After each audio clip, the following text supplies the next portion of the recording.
Bonjour, c'est Romain et aujourd'hui je voudrais vous parler des différentes évolutions qui ont opéré dans ces dernières années dans le secteur de la formation professionnelle. Alors en fait j'en ai listé 5 et tout ça c'est pour expliquer si vous êtes par exemple un acteur qui vous désirez vous insérer dans le secteur de la formation ou que vous êtes un acteur dans la formation qui est en remise en question, je pense que cette vidéo peut vous intéresser. Alors le premier constat dans le secteur de la formation, c'est que les besoins de formation se sont individualisés. Dit autrement, et pour aller droit au but, les formations inter-entreprises, les formations en groupe, ce qu'on avait l'habitude de faire pendant des années, tout ça c'est terminé. Non seulement parce que les budgets de transport, les budgets en général sont tombés, les budgets de transport, de restauration, d'hébergement, tout ça c'est tombé. Et donc du coup maintenant on veut une formation de proximité et en plus de ça on va jusqu'au bout du raisonnement et on se dit en plus d'être formé à côté de chez moi, je vais même être formé carrément chez moi, sur mon ordinateur, dans mes locaux, sur mes problématiques et du coup ça devient une espèce de formation coaching qu'on appelle couramment la FEST, c'est-à-dire la formation dans un contexte de travail, en situation de travail. Ça, c'est un premier constat. Le deuxième constat, c'est que les organismes de formation qui sont accrochés au fonds public sont en péril. Pendant des années, pendant plusieurs années en fait, les formations orientées DIF, c'était la grande mode. On fixait des formations en fonction du budget de l'OPCA, en fonction du DIF, maintenant parfois en fonction du CPF. Ces budgets sont tombés, ont diminué en montant. Et en plus, l'État a tendance à se désengager et a tendance à rendre compliqué l'accès à l'obtention de ces fonds publics. Et donc, tous les organismes de formation qui ont fonctionné sur la base de ces fonds-là ont de grosses difficultés aujourd'hui, on va dire à contrario d'un organisme de formation qui pourrait se concentrer sur créer de la valeur ajoutée dans une entreprise. Autrement dit, si moi je vous forme à gagner 2000 euros, du coup vous allez être prêt à payer la formation 1000 euros parce que forcément vous y gagnez à travailler avec moi. Le troisième constat, c'est que la satisfaction est calibrée sur des indicateurs qualité.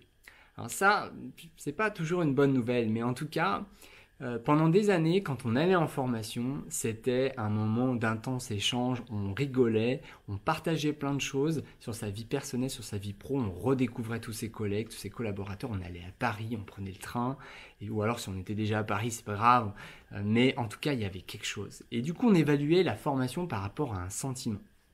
Aujourd'hui, les choses ont changé, notamment par rapport à un décret qualité. Aujourd'hui, on évalue la formation, la qualité de la formation par rapport à des choses comme est-ce que l'accueil était souriant, est-ce que le formateur avait des slides bien préparés, ou est-ce que la formation m'a permis de résoudre mon problème. Troisième point, c'est une pédagogie digitalisée et revisitée. En fait, d'une certaine manière, une certaine lassitude s'est matérialisée dans l'esprit des gens. Je m'en souviendrai toujours une fois, on m'a dit « Oui, Romain, tu es formateur, mais de toute façon, on connaît bien ce métier de formateur. Vous faites des slides une fois dans votre vie et puis vous les vendez 25 000 fois dans votre vie et c'est comme ça que vous gagnez votre vie. » Et ça montre bien que la perception de ce que peut être un formateur ou un organisme de formation, c'est une espèce de dinosaure qui n'a pas bougé pendant des années et qui se doit d'évoluer, même si on ne perçoit pas forcément toujours ce que cela ne peut nous apporter. Alors, plutôt que de faire des formations en salle, on va faire des formations avec des outils numériques, à distance, en webcam, avec des MOOC, plein de choses bien sympas. Je vais pas mettre trop de jargon technique maintenant. Mais en fait, on va essayer de dynamiser la formation, c'est-à-dire mettre du changement tout simplement pour les rendre plus attractives et les rendre plus innovantes. Le dernier point que je voulais vous transmettre, c'est au sujet des tarifs, les tarifs qui s'effondrent et un ROI qui s'accentue.